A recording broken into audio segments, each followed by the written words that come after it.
Hollynes videos.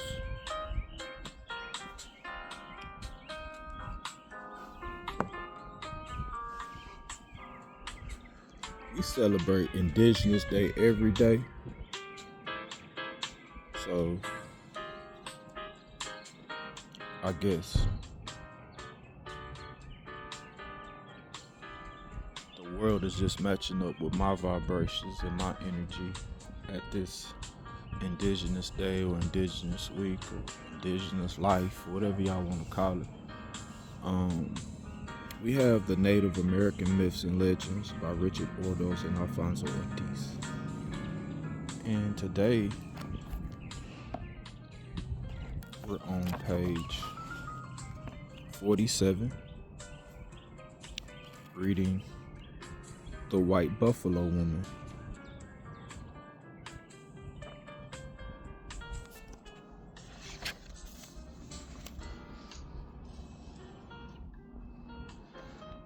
Y'all see these butterflies out here? I can see all the butterflies.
The Sayaks are a warrior tribe, and one of their proverbs say, "Woman shall not walk before man."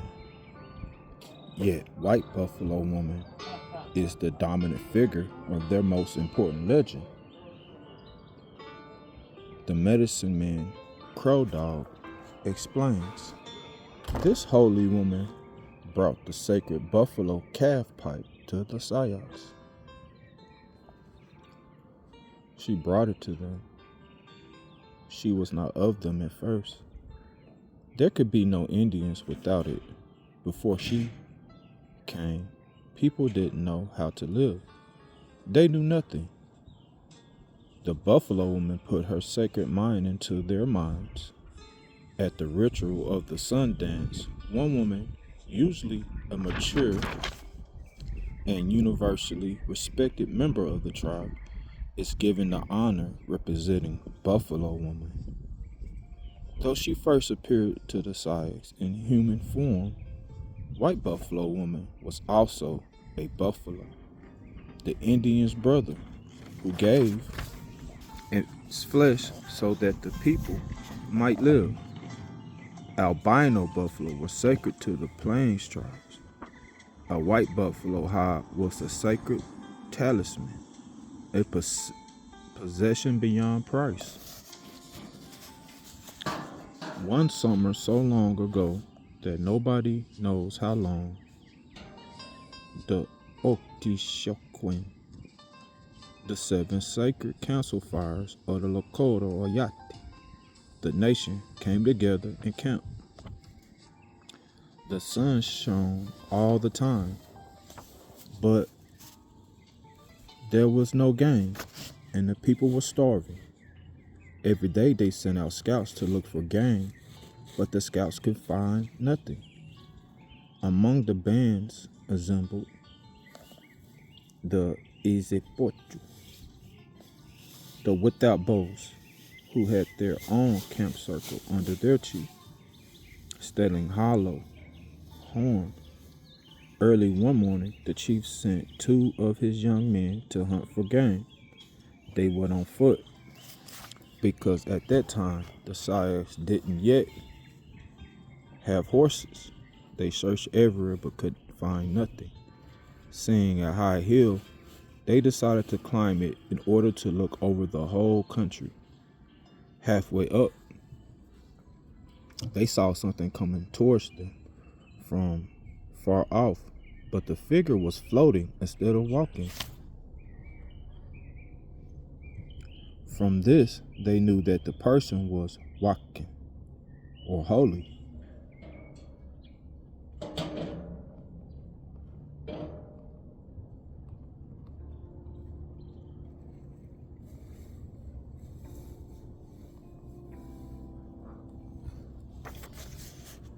At first, they could make out only a small moving speck and had to squint to see that it was a human form. But as it came nearer, they realized that it was a beautiful young woman, more beautiful than they ever had seen, with 2 round red dots of face paint on her cheeks. She wore a wonderful white buckskin outfit, tan until it shone a long way in the sun. It was embroidered with sacred and marvelous designs of porcupine quill in radiant colors. No ordinary woman could have made.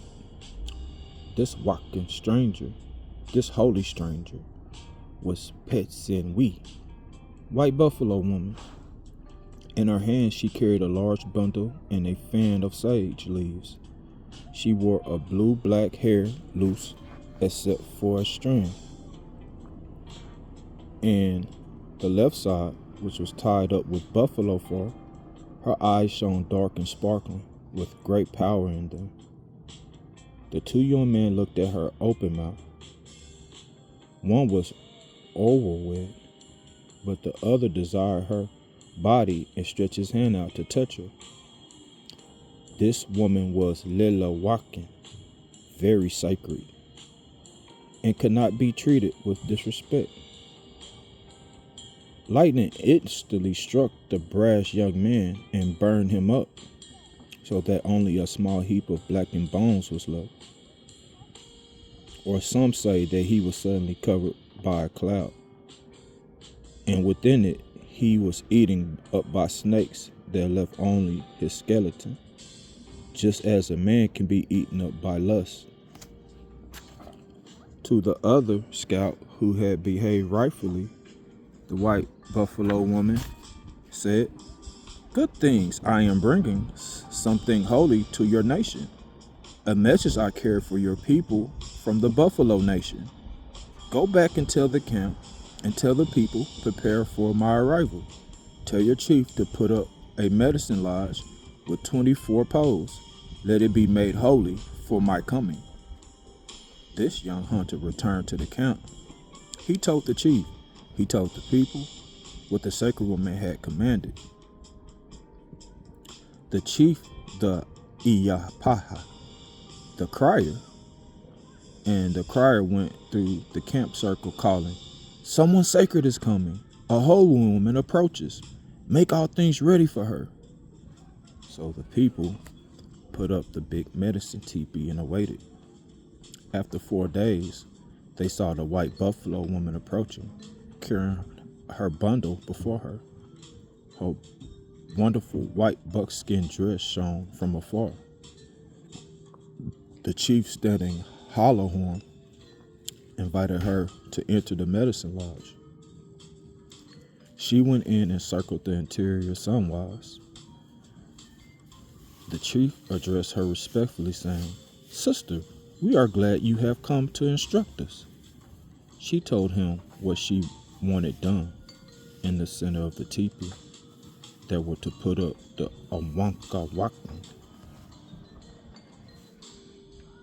a sacred altar. made of red earth with a buffalo skull and a 3-stick rack for a holy thing she was bringing. They did what she directed, and she traced the design with her finger on the smooth earth of the altar. She showed them how to do all this, then circled the lodge again sunwise. Halting before the chief, she now opened the bundle. The holy thing it contained was a Chanu Nupa, the sacred pipe. She headed out to the people and let them look at it. She was grasping the stem.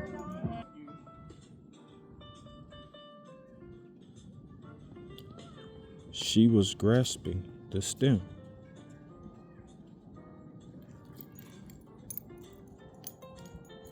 Need any help? Oh, no, ma'am, I got it. Thank you. Look at the butterflies. I know it. With her right hand and the bowl with her left, and thus the pipe had been held ever since. Again the chief spoke, saying, Sister, we are glad. We have had no meat for some time. All we can give you is water. They dipped some wakanga, sweetgrass, into the skin of bag water and gave it to her. And to this day, the people dip sweet grass or an eagle wing in the water and sprinkle it on a person to be purified. The white buffalo woman showed the people how to use the pipe. She filled it with chan shasha, the red willow bark tobacco. She walked around the lodge 4 times after the manner of the Amputui, the great sun. They respected the circle without end, the sacred hoop, the road of life. The woman placed a dry buffalo trip on the fire and lit the pipe with it. This was Peto Ohi Haken Hashini, the fire without end, the flame to be passed from one generation to generation. She told them that the smoke rising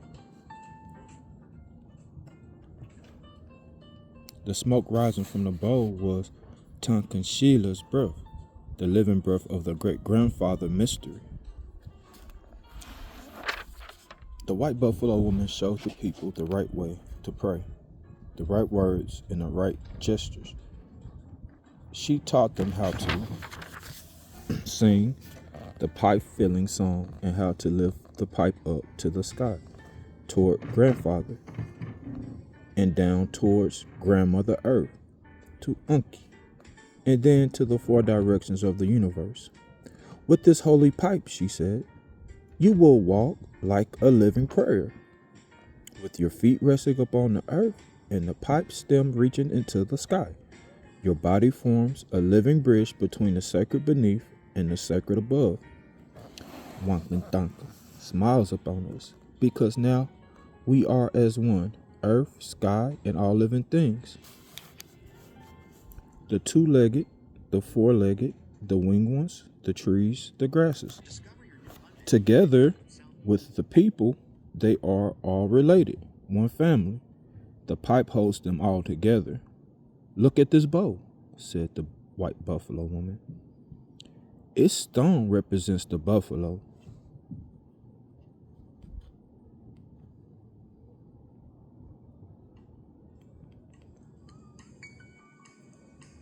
But also the flesh and blood of the red man.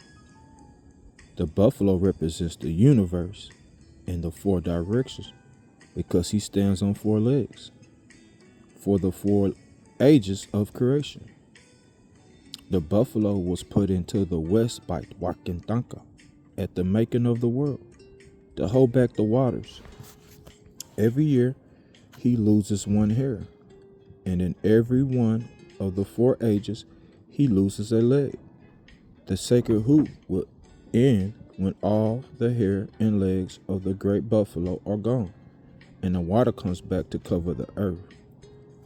The wooden stem of the Chinumpa stands for all the groves on the earth. 12 feathers hanging from where the stem. The black bone joins the bow, the skull, are from Wambli Gelishka. the spotted eagle, the very sacred bird who is the great spirit's messenger and the wisest of all flying ones. You are joined to all things of the universe, for they all cry out to Takashila. Look at the bowl. Engraved in it are 7 circles of various sizes. They stand for 7 sacred ceremonies you will practice with this pipe. And for the Ochiti Shawakwin, the 7 sacred campfires of the Lakota nation.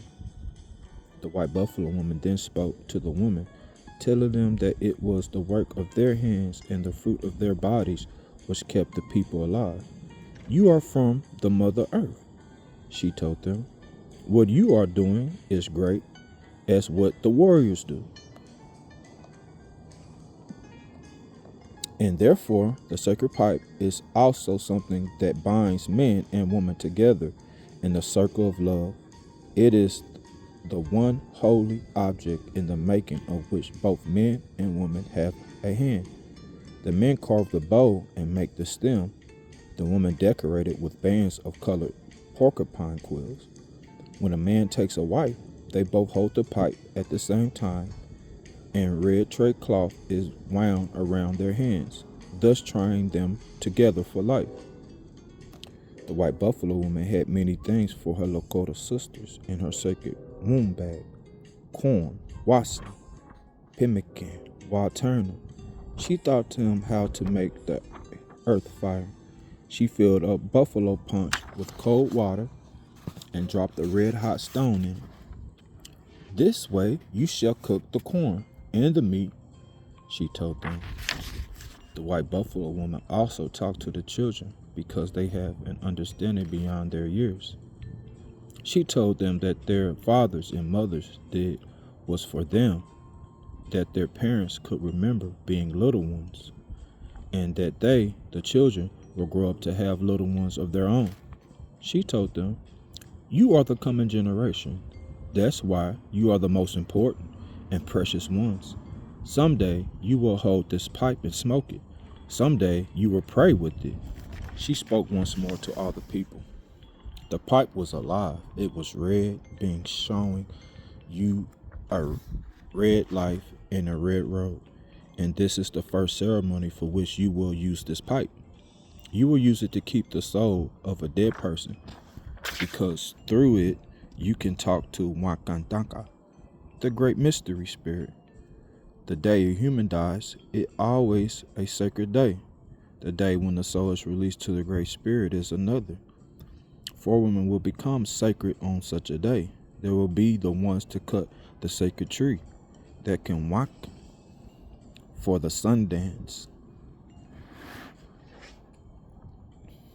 She told the Lakota that they were the purest among the tribes, and for that reason, Tankashila had bestowed upon them the holy Chanupa. They had been chosen to take care of it all the Indian people on this turtle continent. She spoke one last time to the stelling hollow horn, the chief saying, remember, this pipe is very sacred. Respect it, and it will take care. It will take you to the end of the road. The 4 ages of creations are in me. I am the 4 ages. I will come to see you in every generation cycle. I shall come back to you. The sacred woman then took leave of the people, saying, Takosha aki wakin yakenten ketelo. I shall see you again. The people saw her walking off in the same direction from which she had come, outlined against the red ball of the setting sun. As she went, she stopped and rolled over 4 times. The first time she turned into a black buffalo, the second time into a brown one, the third into a red one, and then finally, the 4th time she rolled over, she turned into a white female buffalo cow. A white buffalo is the most sacred living thing you can ever encounter. The white buffalo woman disappeared over the horizon. Sometime she might come back. As soon as she had vanished, buffalo in great herds appeared. allowing themselves to be cared so that the people might survive. And from that day on, our relations, the buffalo, furnished the people with everything they needed: meat for their food, skins for their clothes and teepees, bones for many tools.